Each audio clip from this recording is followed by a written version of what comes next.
In Romans chapter 8, verse 6, Paul says, "For to be carnally minded is death, but to be spiritually minded is life and peace." I got my first Macintosh computer 20 years ago, Apple computer, but the Bible software I had always been using and was accustomed to use was a Windows-based product. It wouldn't work on a Mac.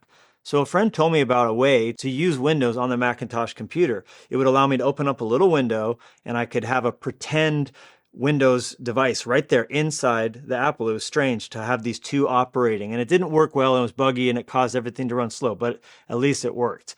It's kind of like that. That's what he's saying. When you become a Christian, you go from just having the fleshly, sinful nature, which all our lives we were under the sway of the wicked one, to all of a sudden, God opens up a new way, a new choice that we have, a new window with a different operating system. And until heaven, they're both dueling it out.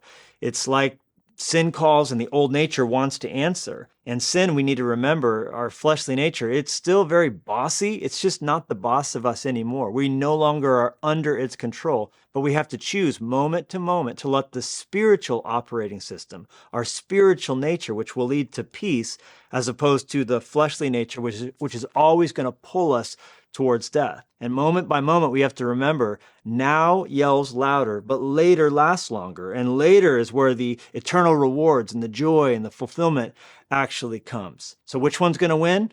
Whichever we feed. So today, feed your spirit.